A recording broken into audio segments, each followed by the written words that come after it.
Hi friends, welcome to Vasantham Saravanan channel. இன்றைக்கி நம்ம சேனலில் காரசாரமான மிக்சர் எப்படி செய்கிறதுன்னு பார்க்க போகிறோம். வாங்க இப்போது வீடியோக்குள்ளே போகலாம். வீடியோக்குள்ளே போகிறதுக்கு முன்னாடி நம்ம வசந்தம் சரவணன் சேனலை சப்ஸ்கிரைப் பண்ணாதவங்க சப்ஸ்கிரைப் பண்ணிக்கோங்க. கூடவே இருக்க பெல் ஐக்கானையும் கிளிக் பண்ணிக்கோங்க. வாங்க இப்போது காரசாரமான மிக்சர் நம்ம வீட்டிலே ஈஸியாக எப்படி செய்கிறதுன்னு பார்க்கலாம். மிக்சர் செய்கிறதுக்காக இந்த மாதிரி ஒரு அகலமான வானொலி எடுத்திருக்கேன். ஸ்டவ் ஆன் பண்ணிவிட்டு வானொலியை ஹீட் பண்ணி வச்சுருக்கேன். இப்போது நம்ம மிக்சர் செய்கிறதுக்கு தேவையான அளவுக்கு எண்ணெய் ஊற்றிக்கலாம். நான் இன்றைக்கி இந்த மிக்சர் செய்கிறதுக்காக வீட்டிலேயே செக்கில் ஆட்டின கடலை எண்ணெய் தான் எடுத்திருக்கேன். நீங்கள் கடலை எண்ணெய் இல்லாட்டி ரீஃபைண்ட் ஆயிலு இல்லை சன்ஃப்ளவர் ஆயிலு எந்த எண்ணெய் வேணாலும் எடுத்துக்கலாம். ஆனால் நல்லெண்ணெய் மட்டும் அவாய்ட் பண்ணிக்கோங்க.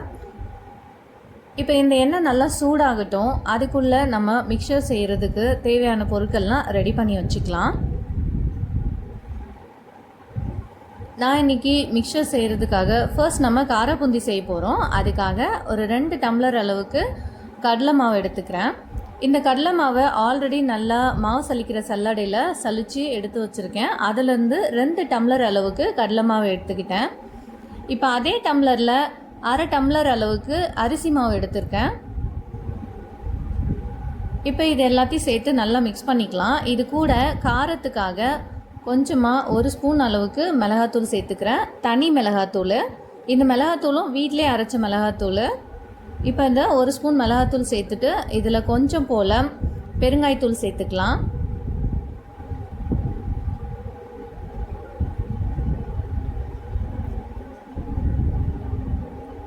அடுத்ததாக இப்போ இது கூடவே கொஞ்சமாக மஞ்சத்தூள் சேர்த்துக்கலாம்.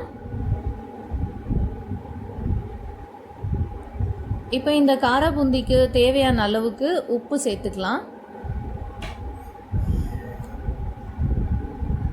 சால்ட்டு சேர்த்துட்டு இப்போ இது எல்லாத்தையும் நல்லா மிக்ஸ் பண்ணி விட்டுக்கலாம்.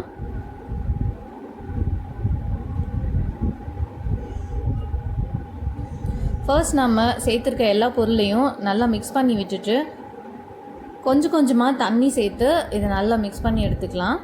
அடுத்ததாக கொஞ்சமாக சோடா உப்பு சேர்த்துக்கிறேன். ஒரு பிஞ்ச் அளவு தான், கொஞ்சமாக சோடா உப்பு, சமையல் சோடா யூஸ் பண்ணுவோம் இல்லைங்களா, அந்த சமையல் சோடா உப்பு தான் எடுத்திருக்கேன். ஒரு பிஞ்ச் அளவு தான் சேர்த்துக்கணும், அதுக்கு மேலே சேர்க்கக்கூடாது.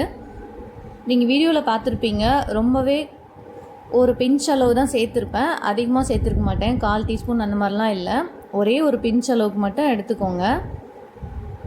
இப்போ இது எல்லாத்தையும் நல்லா மிக்ஸ் பண்ணி விட்டுட்டு இது கூட கொஞ்சம் கொஞ்சமாக தண்ணி சேர்த்து மிக்ஸ் பண்ணிக்கலாம். சோடா உப்பு எதுக்காக சேர்க்குறோம் அப்படின்னா கொஞ்சம் நல்ல கார பூந்தி கிறிஸ்பியாக வரும், அதுக்காக தான் சோடா உப்பு சேர்த்துக்கிறோம்.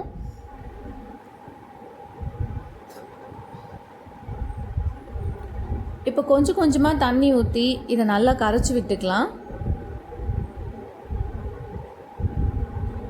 எடுத்த உடனே தண்ணி நிறைய ஊற்றிடாதீங்க, அப்போ ரொம்ப இந்த மாவோட கன்சிஸ்டன்சி தண்ணி மாதிரி ஆகிட்டு காரபூந்தி ஒழுங்காகவே வராது, நீளமாக வர ஆரம்பிச்சிடும், நிறைய எண்ணெயும் குடிக்க ஆரம்பிச்சிடும்.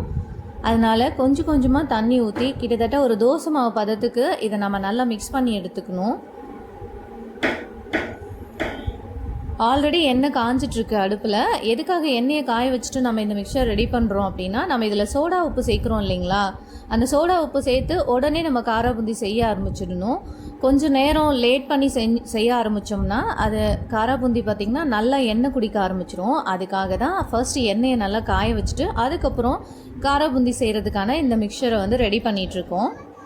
இப்போ பாருங்கள், மாவு அள்ளி கரண்டியில் ஊற்றும் போது பாருங்கள், இந்த அளவுக்கு கன்சிஸ்டன்சி ரெடியாக இருக்கணும். ரொம்ப கெட்டியாகவும் இருக்கக்கூடாது, ரொம்ப தண்ணியாகவும் இருக்கக்கூடாது. கரண்டியை திருப்பி காமிக்கும் போது பாருங்கள் எந்த அளவுக்கு திக்னஸ் இருக்குதுன்னு சொல்லிட்டு, இந்த அளவுக்கு இருக்கணும், அதுதான் பர்ஃபெக்டான கன்சிஸ்டன்சி.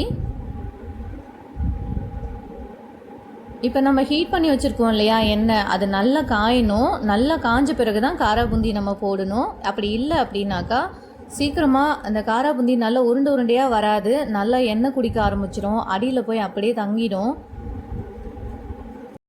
ஸோ எண்ணெய் நல்லா காஞ்ச பிறகு தான் நம்ம காரபூந்தி போட ஆரம்பிக்கணும். இப்போ பாருங்கள் எண்ணெய் நல்லாவே காஞ்சிருச்சு. இந்த மாதிரி ஒரு பூந்தி கரண்டி எடுத்துக்கிறேன் காரா பூந்தி போடுறதுக்காக. கொஞ்சமாக நீங்கள் இந்த மாவு ரெடி பண்ணி வச்ச மாவை அந்த எண்ணெயில் போட்டு பாருங்கள், நல்ல உருண்டையாக மேலே உப்பி வரும். அந்த டைமுக்கு நீங்கள் காரா பூந்தி போட ஆரம்பிச்சிடலாம்.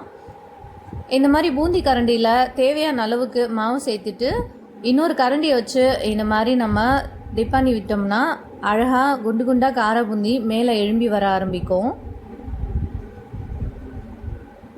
வேகமாக செய்ய ஆரம்பிக்கணுங்க. இந்த மாதிரி காரா பூந்தி போடும்போது மாவு நம்ம ஊற்றிட்ட பிறகு கடகடன்னு கரண்டியை வச்சு நல்லா இந்த மாதிரி அமுத்தி விட்டோம்னா சீக்கிரத்துலேயே காரா பூந்தியெல்லாம் வர ஆரம்பிக்கும். ரொம்ப ஸ்லோவாக இருந்தோம் அப்படின்னா எண்ணெயில் இருக்க அனல் இந்த பூந்தி கரண்டியில் பட்டு மாவு கீழே இறங்காமல் போயிடும். அதுக்காக நம்ம ஒரு கரண்டியை வச்சு வேகமாக நம்ம இந்த மாதிரி அமுத்தி விட்டோம்னா சீக்கிரமாகவே காரா பூந்தியும் செஞ்சு முடிச்சிடலாம். இப்போ பாருங்கள், இது நல்ல கிறிஸ்பி ஆகணும். நம்ம இந்த மாதிரி மாவு எடுத்து காரா பூந்தி போட்ட பிறகு உடனே கரண்டியால் அதை தொழவி விடக்கூடாது. கொஞ்சம் ஒரு 2 நிமிஷம் போல் விட்டுட்டு அதுக்கப்புறம் தான் இந்த மாதிரி கரண்டியை வச்சு நல்லா கலந்து விட்டுக்கணும். அப்போ தான் காரா பூந்தி எல்லா சைடும் ஈவனாக வெந்து வரும். நீங்கள் இந்த மாதிரி ஜல்லி கரண்டியால் இந்த காரா பூந்தியை எடுக்கும்போதே தெரியும், சலசலப்பு சத்தம் கேட்கும். அந்த டைமுக்கு நம்ம காரா பூந்தி நல்லா கிறிஸ்பி ஆகிடுச்சுன்னு அர்த்தம். அதனால் அது வரைக்குமே நல்லா இந்த மாதிரி ஹையில் வச்சே ஃப்ரை பண்ணி விட்டுக்கணும். நல்லா ஃப்ரை ஆன பிறகு தான் காரா பூந்தியை எடுக்கணும். சம்டைம்ஸ் காரா பூந்தி அதில் வர பபிள்ஸ்லாம் அடங்கிட்ட மாதிரி இருக்கும், ஆனாலும் கொஞ்சம் சாஃப்டாகவே இருக்கும். அந்த டைம் நீங்கள் எடுத்துட்டிங்கன்னா கண்டிப்பாக நமுத்து போன மாதிரி இருக்கும். நம்ம இந்த பூந்தி எல்லாத்தையும் கரண்டியில் எடுத்துகிட்டு அந்த எண்ணெயை தட்டிட்டு தான் எடுப்போம். அந்த டைமு உங்களுக்கே தெரியும், நல்லா கிறிஸ்பியாக இருக்கும். அந்த சலசலப்பு சத்தம் கேட்கும். அந்த டைம் நம்ம கரெக்டாக ரெடி ஆகிடுச்சு, கரெக்டான பதத்துக்கு வந்துருச்சுன்னு அர்த்தம். அந்த டைம் நீங்கள் பூந்தியை ட்ரான்ஸ்ஃபர் பண்ணிக்கலாம்.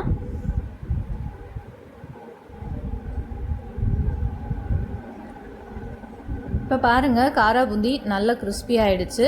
இந்த டைம் நம்ம எல்லா காரா பூந்தியும் எடுத்து இன்னொரு பாத்திரத்துக்கு மாற்றிடலாம்.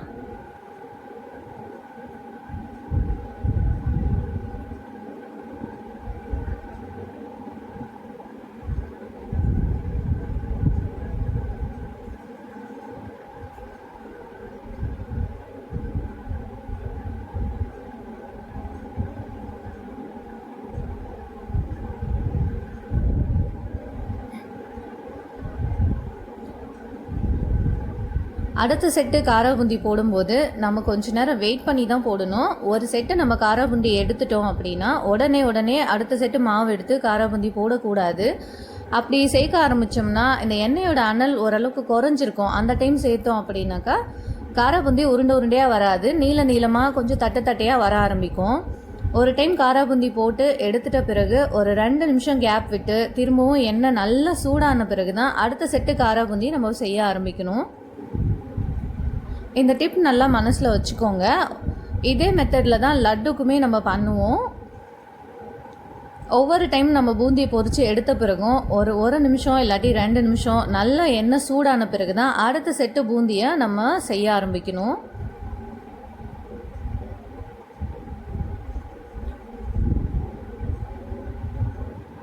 அப்போ தான் நம்ம எக்ஸ்பெக்ட் பண்ணுற மாதிரி நல்ல காரா பூந்தி உருண்டையாக குண்டு குண்டாக சூப்பராக உப்பி வரும்.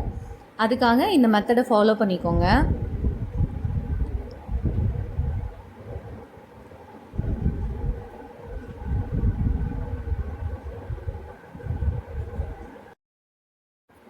இன்றைக்கி நம்ம ஒரு பெரிய சைஸ் வானலியில் செய்கிறதால சீக்கிரத்துலேயே ஒரு 2லேருந்து 3 டைம்லேயே காரா பூந்தி எல்லாத்தையுமே பொரித்து எடுத்தாச்சு.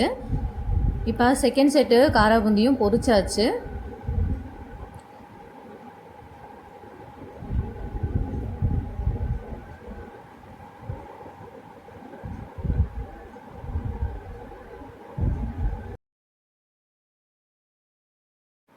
இப்போது காரா பூந்தி எல்லாமே பொரித்து எடுத்தாச்சு. அடுத்ததாக நம்ம ஓம பொடி செய்கிறதுக்காக நம்ம அந்த மிக்சரை ரெடி பண்ணிக்கலாம். அதுக்காக இந்த மாதிரி ஒரு பாத்திரத்தை எடுத்து வச்சுருக்கேன். ஓம்பொடி செய்கிறதுக்காக நான் இன்றைக்கி ஒரு 5 டம்ளர் அளவுக்கு கடலை மாவு எடுத்திருக்கேன். ஆல்ரெடி 1 டம்ளர் அளவுக்கு கடலை மாவு சேர்த்தாச்சு. இது செகண்டு.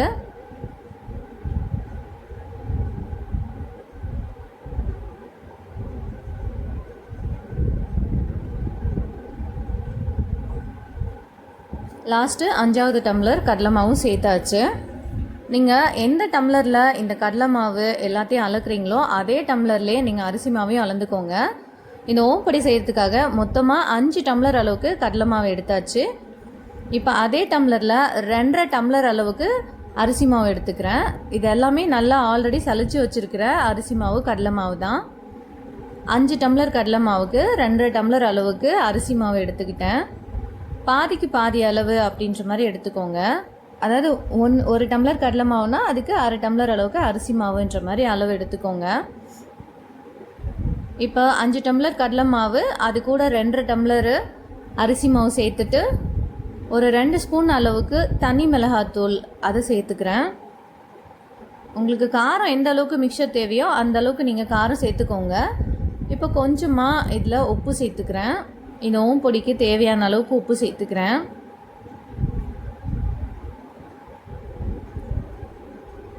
அடுத்ததாக இது கூட கொஞ்சமாக பெருங்காயத்தூள் சேர்த்துக்கிறேன். இப்போ இது கூடவே ஒரு ஸ்பூன் அளவுக்கு மஞ்சள் பொடி சேர்த்துக்கிறேன், மஞ்சத்தூள் சேர்த்துக்கிறேன். இப்போ இது எல்லாத்தையும் ஒரு கரண்டியை வச்சு நல்லா மிக்ஸ் பண்ணி விட்டுக்கலாம். இப்போ நீங்கள் இதில் அதிகமான அளவுக்கு மிளகாய் பொடி சேர்க்கணுன்னு அவசியம் கிடையாது. ஓரளவுக்கு மிளகாய் பொடி சேர்த்தாலே போதுமானதாக இருக்கும். நம்ம மிக்சர்லாம் செஞ்சு முடிச்சிட்ட பிறகு கூட நம்ம காரம் டேஸ்ட் பண்ணி பார்த்துட்டு காரம் இன்னும் கூட கொஞ்சம் வேணும் அப்படி தேவைப்பட்டால் லாஸ்ட்டில் கூட நம்ம கொஞ்சமாக தனி மிளகாத்தூள் மிக்சர் மேலே தூவி விட்டுக்கலாம். அதனால் காரம் பார்த்து சேர்த்துக்கோங்க. இப்போ அடுத்ததாக நம்ம எண்ணெய் ஹீட் பண்ணி வச்சுருக்கோம் இல்லையா, சூடாக்கி வச்சுருக்கிற எண்ணெயை நம்ம இதில் ஒவ்வொரு ஸ்பூனாக சேர்த்துக்கலாம்.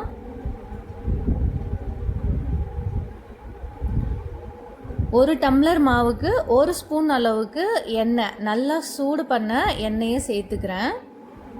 மொத்தமாக நம்ம அரிசி மாவும் கடலை மாவும் சேர்த்து 7.5 டம்ளர் அளவுக்கு எடுத்திருப்போம். ஸோ அதுக்கேற்ற மாதிரி ஒரு டம்ளர் மாவுக்கு 1 ஸ்பூன் எண்ணெய், நல்லா ஹீட் பண்ண எண்ணெய், நல்லா சூடாக இருக்கணும், அந்த எண்ணெயை சேர்த்துக்கோங்க.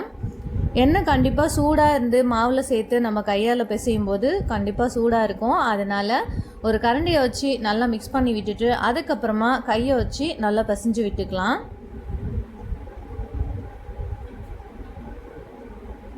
இப்போது இந்த ஓம்பொடி செய்கிறதுக்கு தேவையான அளவுக்கு தண்ணி சேர்த்து இந்த மாவை நல்லா பிசைஞ்சு விட்டுக்கலாம். ஓம்பொடி எண்ணெய் இழுக்கக்கூடாது, அதனால் நம்ம நல்லா இந்த மாவை கெட்டியாக பிசைஞ்சு எடுத்துக்கணும். தண்ணியாக பிசைஞ்சிட்டோம் அப்படின்னா கண்டிப்பாக எண்ணெய் குடிச்சு சொதன்னு ஆகிடும், நல்லாவே இருக்காது மிக்சரு. ஸோ கொஞ்சம் கொஞ்சமாக சேர்த்து நல்லா கெட்டியாக மாவு பிசைஞ்சு எடுத்துக்கணும். நீங்கள் இதில் சூடாக்கி வச்ச எண்ணெயை சேர்க்கும்போது கண்டிப்பாக ஒரு கரண்டியை வச்சு மிக்ஸ் பண்ணி விட்டுக்கோங்க. அடுத்ததாக கையை வச்சு மிக்ஸ் பண்ணுங்கள், இல்லைனா ரொம்பவே சூடு பொறுக்க முடியாது, கை சூட ஆரம்பிச்சிடும். அதனால் அதை மட்டும் கொஞ்சம் கவனமாக பார்த்துக்கோங்க. இப்போ பாருங்கள், இந்த அளவுக்கு மாவு நல்லா கெட்டியாக பிசைஞ்சு எடுத்துக்கணும். எந்த அளவுக்கு நீங்கள் கெட்டியாக பிசைஞ்சு வச்சுக்கிறீங்களோ அந்த அளவுக்கு எண்ணெய் குடிக்காமல் ஓம்பொடி சூப்பராக கிறிஸ்பியாக வர ஆரம்பிக்கும். கையில் ஒட்டாமல் வருது பாருங்கள், மாவு நம்ம பிசைஞ்சு விடும்போது கையில் ஒட்டாமலே இருக்கும். அந்தளவுக்கு நல்லா திக்காக பிசைஞ்சு வச்சுக்கணும்.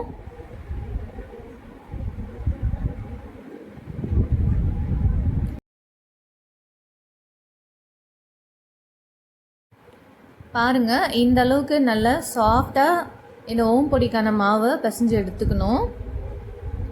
இப்போ முறுக்கு குழாய் எடுத்துக்கிறேன். அதில் ஓம்பொடி செய்கிறதுக்கான அச்சு போட்டுட்டு இந்த மாதிரி கொஞ்சமாக மாவு அதில் சேர்த்துக்கிறேன்.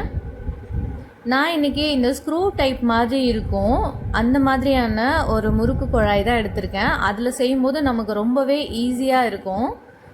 இந்த மாதிரி ஆன்லைனில் கிடைக்குதுங்க. இந்த மாதிரி முறுக்கு குழாய் கிடைச்சா உங்களுக்கு முறுக்கு செய்கிறதுமே மிக்சர் செய்கிறதுமே ரொம்பவே ஈஸியாக இருக்கும். நம்ம அந்த காலத்து அந்த முறுக்கு குழாயெல்லாம் பார்த்திங்கன்னா கையை வச்சு ரொம்ப ப்ரெஸ் பண்ணி விடுற மாதிரி இருக்கும். அது நமக்கு ரொம்பவே கை வலிக்க ஆரம்பிக்கும். ஆனால் இந்த மாதிரி ஒரு முறுக்கு குழாய் யூஸ் பண்ணிங்க அப்படின்னா நம்ம முறுக்கு செய்கிறதுமே மிக்சர் செய்கிறதுமே ரொம்ப ஈஸியாகவே வந்துடும்.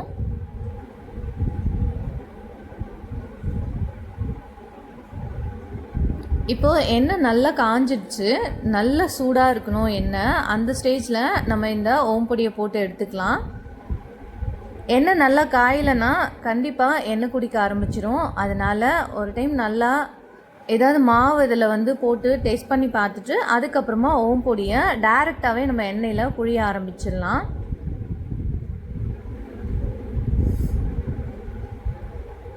இந்த மாதிரி ஓம் பொடி நம்ம எண்ணெயில் போடும்போது கண்டிப்பாக கையில் அனல் தெறிக்க ஆரம்பிக்கும். அதனால் இந்த முறுக்கு குழாயை நல்லா டைட்டாக பிடிச்சிக்கணும். ஒரு கையில் டைட்டாக பிடிச்சிட்டு உங்களால் எந்த அளவுக்கு அனல் பொறுக்க முடியுமோ அந்த அளவுக்கு மட்டும் இந்த ஓம் பொடியை அதில் சேர்த்துக்கோங்க.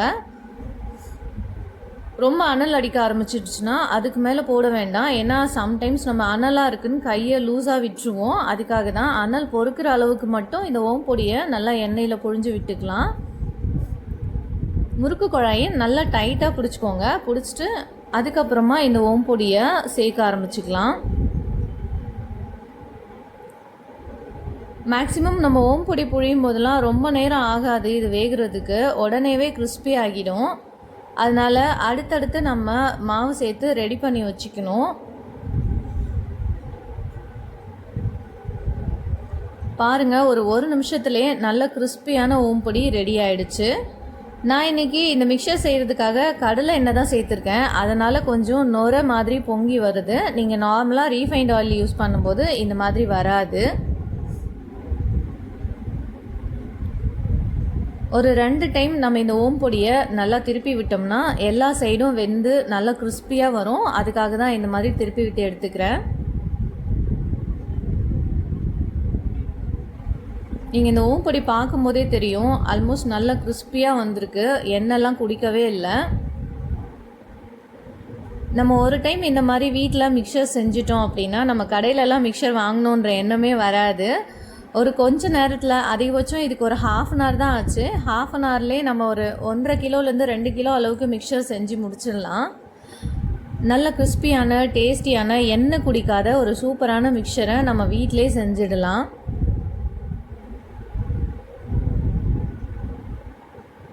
நம்ம காரா பூந்திக்கு செஞ்சோம் இல்லையா, அதே மெத்தடு தான் நம்ம இந்த ஓம் பொடி பொரிக்கும் போதும் யூஸ் பண்ணணும். அதாவது ஒரு டைம் ஒரு செட்டு ஓம் பொடியை நம்ம பொரித்து எடுத்துட்டோம்னா அடுத்ததாக ஒரு நிமிஷம் இல்லை 2 நிமிஷம் நல்லா எண்ணெய் காஞ்ச பிறகு தான் அடுத்த செட்டு ஓம் பொடியை நம்ம இதில் போட ஆரம்பிக்கணும்.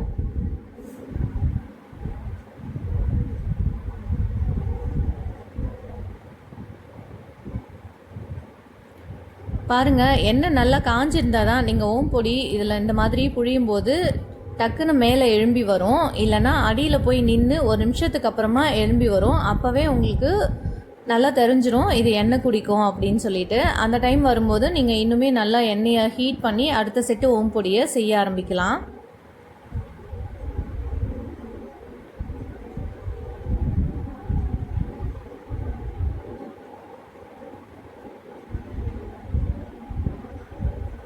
இதே மெத்தடை ஃபாலோ பண்ணி நீங்கள் எல்லா ஓம் பொடியும் நம்ம பொரித்து எடுத்துக்கலாம்.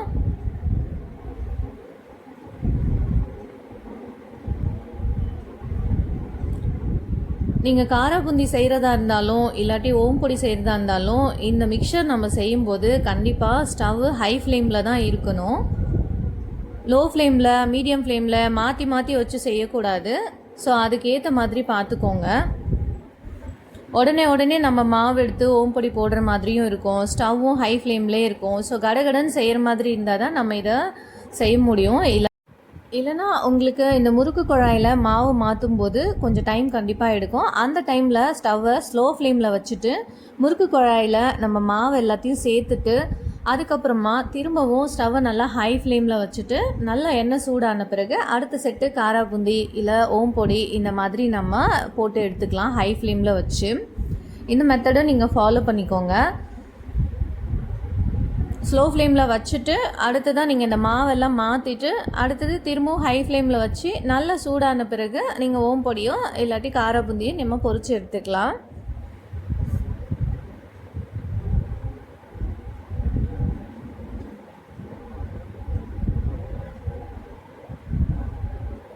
அவ்வளோதான், நம்ம எல்லா செட்டு ஓம் பொடியும் போட்டு பொரித்து எடுத்தாச்சு.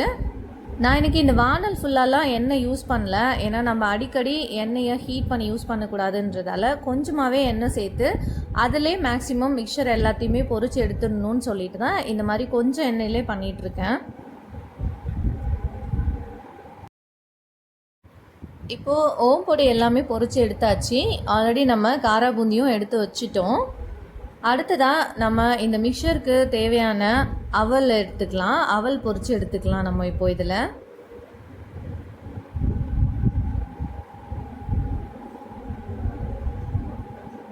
நம்ம இந்த மிக்சர் செய்யும்போது ஓம் பொடியும் காரா பூந்தியும் போடுறது மட்டும்தான் கொஞ்சம் வேலையாக இருக்க மாதிரி இருக்கும். அடுத்தது நம்ம இதில் வேர்க்கடலை அவல் இதெல்லாம் சேர்க்கும்போது சட்டுன்னு ஒரு நிமிஷத்துலேயே வேலையை முடிச்சிடுற மாதிரி இருக்கும். ஈஸியாகவே முடிஞ்சிடும். இந்த மாதிரி ஓம் பொடி எல்லாத்தையுமே எடுத்துட்டு அடுத்ததாக நம்ம அவல் சேர்த்து இதில் நல்லா பொரிச்சு எடுத்துக்கலாம். அவல் சேர்க்கும் போதும் இந்த எண்ணெய் நல்லா காஞ்சி இருக்கணும். அப்போ தான் அவல் நல்லா கிறிஸ்பியாக நல்லா கொஞ்சம் உப்பலாக வரும். இப்போ பாருங்கள், எண்ணெய் நல்லா காஞ்சிடுச்சு. இதில் நம்ம மிக்சருக்கு தேவையான அளவுக்கு அவல் சேர்த்து பொரிச்சு எடுத்துக்கலாம்.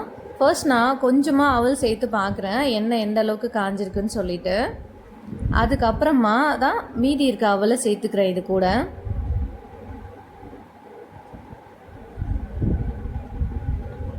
நம்ம இன்றைக்கி குவான்டிட்டி அதிகமாக மிக்சர் செய்கிறதால ஒரு 4 கைப்பிடி அளவுக்கு அவல் எடுத்திருக்கேன்.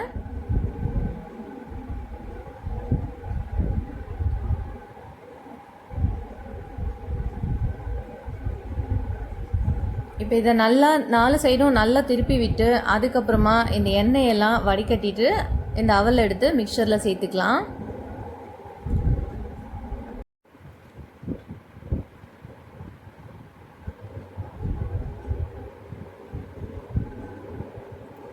இப்போது அவல் எல்லாத்தையுமே நம்ம பொரிச்சு எடுத்தாச்சு. அடுத்ததாக இந்த மிக்சருக்கு தேவையான கார்னில் வந்து எடுத்துக்கிறேன். கார்ன்ஃப்ளெக்ஸ்ன்னு சொல்லுவாங்க, அதாவது மிக்சருக்கு யூஸ் பண்ணுற கார்ன்ஃப்ளெக்ஸ் இருக்கும், அதை வந்து எடுத்துக்கோங்க. இந்த அவல் பொரித்து நம்ம எடுத்ததுக்கப்புறமே எண்ணெய் கொஞ்சம் சூடு குறைஞ்சிருக்கும். அதனால் ஒவ்வொரு பொருளும் நம்ம இந்த மாதிரி ஃப்ரை பண்ணி எடுத்த உடனே அடுத்ததாக ஒரு நிமிஷம் கேப் விட்டு அதுக்கப்புறம் அடுத்தடுத்த பொருட்கள் எல்லாத்தையும் சேர்த்து இதில் பொரித்து எடுத்துக்கலாம். இப்போ இந்த எண்ணெய் நல்லா ஒரு நிமிஷம் அகைன் நல்லா காயணும், நல்லா சூடாகணும். சூடான பிறகு நம்ம எடுத்து வச்சுருக்கிற கார்ன்ஃப்ளெக்ஸை இதில் சேர்த்துக்கலாம். நீங்கள் மிக்சர் செய்கிறதுக்கான கார்ன் அப்படின்னு சொல்லி கடையில் கேட்டாலே கிடைக்கும். ட்ரை கார்ன்ஃப்ளெக்ஸ் இருக்கும், நம்ம இந்த சூப்லலாம் போட்டு சாப்பிடுவோம். அந்த கார்ன் வந்து நம்ம இதுக்கு யூஸ் பண்ணிக்கலாம். இந்த கார்ன்ஃப்ளெக்ஸ் நம்ம சேர்த்து செய்யும்போது மிக்சர் இன்னுமே ரொம்பவே கிறிஸ்பியாக இருக்கும். அதுக்காக தான் இந்த கார்ன்ஃப்ளெக்ஸ் சேர்த்துக்கிறோம்.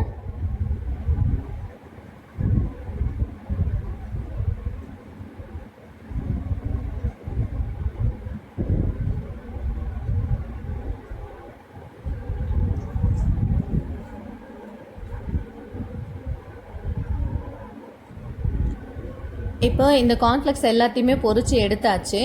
அடுத்ததாக வேர்க்கடலை எடுத்துக்கிறோம்.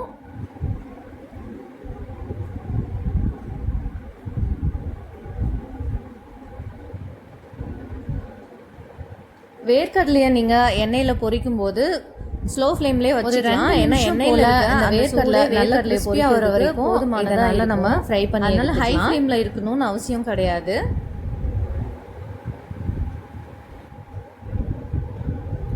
அவ்வளோதான், வேர்க்கடலையும் ஃப்ரை ஆகிடுச்சு. இப்போ நம்ம இதை செப்ரேட் பண்ணி வச்சுக்கலாம்.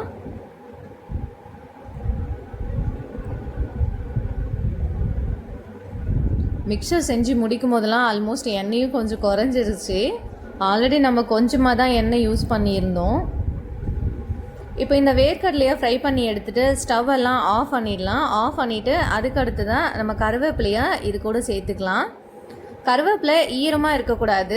ஈரத்தோட கருவேப்பிலை போட்டிங்கன்னா கண்டிப்பாக எண்ணெய்லாம் மேலே தெறிக்க ஆரம்பிச்சிடும்.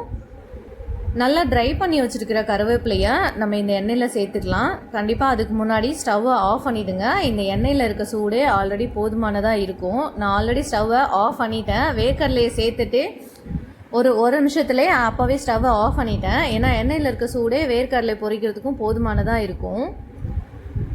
அதுக்கப்புறம் கொஞ்சம் சூடு கம்மியான பிறகு தான் இந்த கருவேப்பிலையை சேர்த்துக்கிறேன். கருவேப்பிலை கண்டிப்பாக ட்ரையாக தான் இருக்கணும், அதில் தண்ணி இருக்கக்கூடாது. நீங்கள் தண்ணியோடு சேர்த்திங்கன்னா கண்டிப்பாக மேலே தெறிக்க ஆரம்பிச்சிரும். ஸோ அதை கவனமாக பார்த்துக்கோங்க. இப்போ அவ்வளோதாங்க, மிக்சரில் சேர்த்துக்க வேண்டிய எல்லா பொருளுமே பொரித்து எடுத்தாச்சு. இப்போ ஃபைனலாக கொஞ்சமாக இந்த மாதிரி உடச்ச கடலையை நம்ம பொரிச்சு வச்சுருக்கிற அந்த மிக்சரில் சேர்த்துக்கலாம். இப்போ நம்ம பொரிச்சு வச்ச எல்லா பொருட்களையும் ஒன்றா சேர்ந்து மிக்ஸ் பண்ணி விட்டுக்கிட்டு கொஞ்சம் போல் டேஸ்ட் பண்ணி பார்த்துக்கிட்டு உப்பு தேவைப்பட்டால் கொஞ்சமாக இது மேலேயே தூவி விட்டுக்கலாம். மற்ற நம்ம எந்த பலகாரம் செய்யும் போதும் இந்த மிளகாத்தூளோ இல்லை உப்புவோ நம்ம அதில் சேர்த்துக்க முடியாது. ஆனால் மிக்சரில் மட்டும் ஒரு ப்ளஸ்ஸு, நம்ம செஞ்சு முடித்த பிறகு கூட டேஸ்ட் பண்ணி பார்த்துட்டு காரமோ இல்லை உப்பு தேவைப்பட்டால் கொஞ்சமாக அந்த சூடாக இருக்கும்போதே நம்ம சேர்த்து மிக்ஸ் பண்ணி விட்டுக்கிட்டோம்னா நல்லாவே மிக்ஸ் ஆகி வந்துடும். செப்ரேட்டாக தெரியாது. ஆனால் நல்லா நம்ம கலந்து விட்டுக்கணும். ஓரளவுக்கு லைட்டாக சூட்லேயே இருக்கும். அந்த டைம்லேயே நம்ம இந்த உப்பு இல்லை மிளகாத்தூள் தேவைப்பட்டுச்சுன்னா நம்ம லைட்டாக எல்லா சைடும் வர மாதிரி படுற மாதிரி நல்லா தூவி விட்டு நல்லா மிக்ஸ் பண்ணி விட்டுக்கணும்.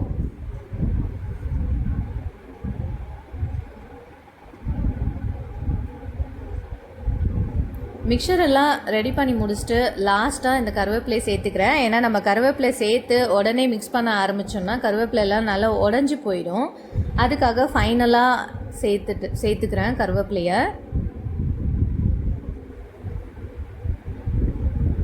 சேர்த்துட்டு இந்த மாதிரி நம்ம ஒரு டைமு மிக்ஸ் பண்ணி விட்டாலே போதுமானதாக இருக்கும். அவ்வளோதான், நம்ம வீட்டிலே சூப்பரான ஒரு சுவையான கிறிஸ்பியான காரசாரமான மிக்சர் ரெடி பண்ணியாச்சு. எவ்வளோ மிக்சர் ரெடி பண்ணியிருக்கோன்னு பாருங்கள். இது நான் மட்டும் செய்யலை, என்னோடய அம்மாவும் எனக்கு ஹெல்ப் பண்ணதால் மேக்ஸிமம் நாங்கள் ஒரு ½ அன் ஹவர்லேயே இந்த மிக்சர் எல்லாத்தையும் செஞ்சு முடிச்சிட்டோம் கடகடன்னு சொல்லிட்டு.